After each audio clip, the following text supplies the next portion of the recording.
Greetings, Culturians, and welcome back to the channel. Today we have to talk about the leak that we heard about a couple days ago from inside DC. Somebody at DC doesn't want James Gunn there anymore. It's obviously not Peter Safran, it's obviously not James Gunn, but it's somebody maybe higher up in the studio, maybe in Warner's, that doesn't want him there anymore. And there's reasons we need to talk about. So here we go.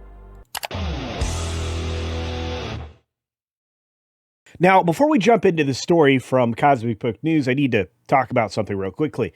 YouTube's been pulling subscribers from the channel, so double check you're still subscribed to the channel. If not, click the subscribe button. If this was your first time here, you might as well do that now because you're going to want to come back again and again. Hit the bell icon, turn on all the notifications, hit the thumbs up button. Let's get started the right way. And then when you have comments at the end of the video, stick around to the end. There's lots to talk about here and let me know what you think. So let's jump straight into the story, which is Supergirl leaks as someone at Warner's wants James Gunn out. Well, that's pretty obvious. This came out on the 6th of July, just a couple of days ago, and the Hollywood Reporter's behind-the-scenes Supergirl exclusive told us what happened inside DC's editing rooms. The bigger question is why somebody wanted that story out now.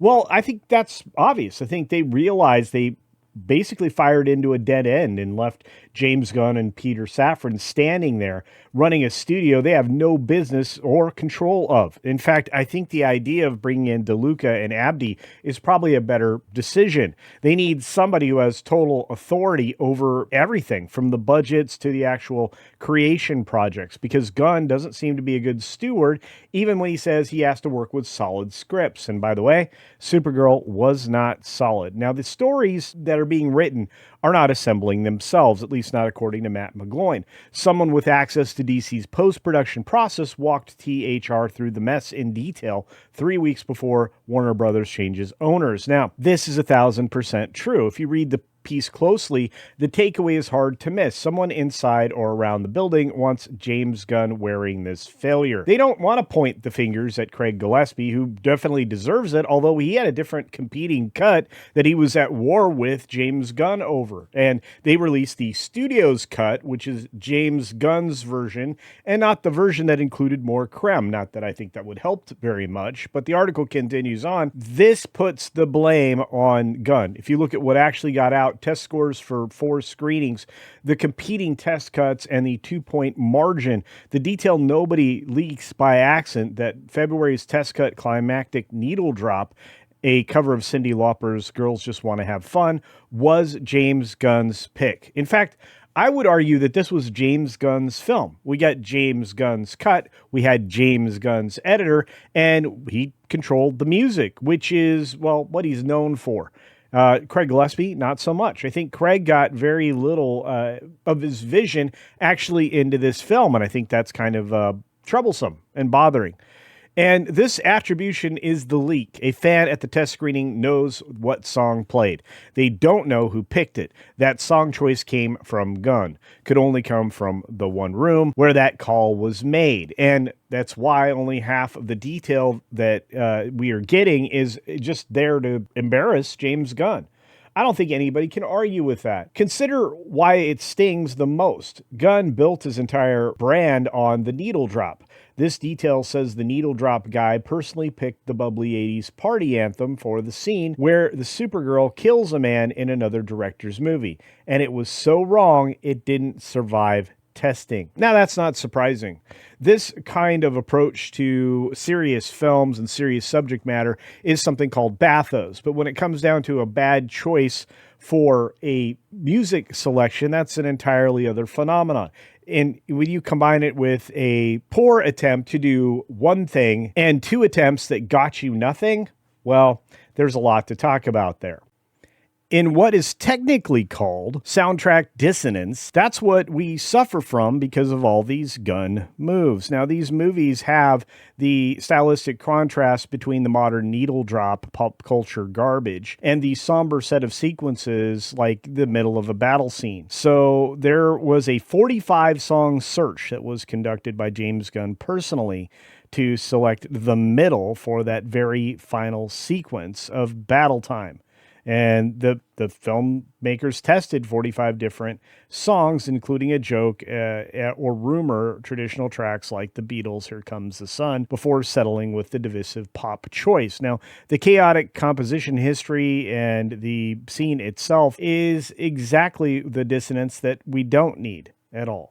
And it's also a problem in almost every other pop culture oriented or superhero oriented film that Gunn's associated with. And unfortunately, Guardians of the DC is what we've been getting for a long period of time now.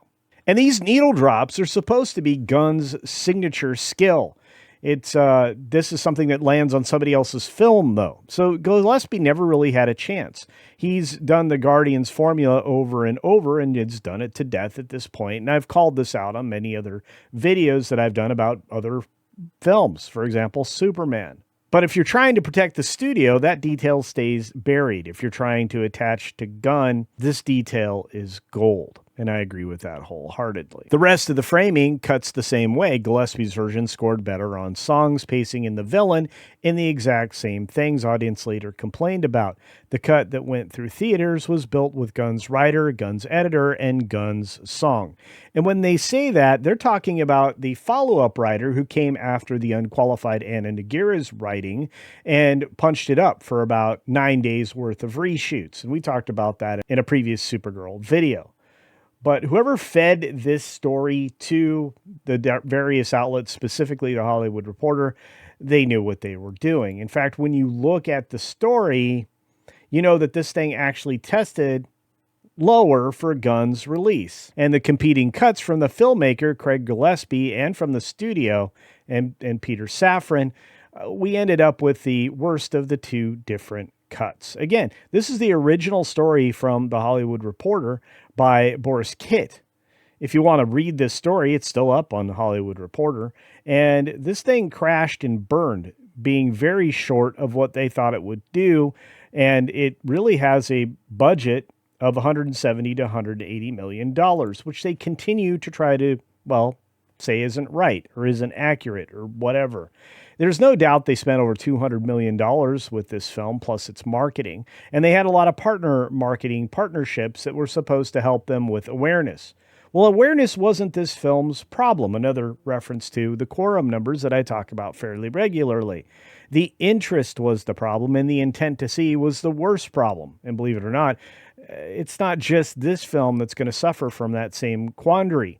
And if you look at what's happening with the Odyssey right now, it's quite possible that the same numbers land unfavorably as well. Now, here's the worst news, and this story came out back on July 4th from our same outlet. Supergirl tested like Batgirl.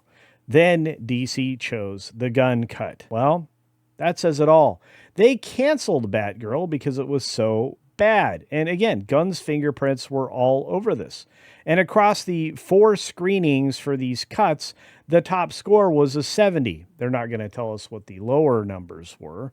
And it basically tested in the same range of Shazam! Fury of the Gods and Batgirl.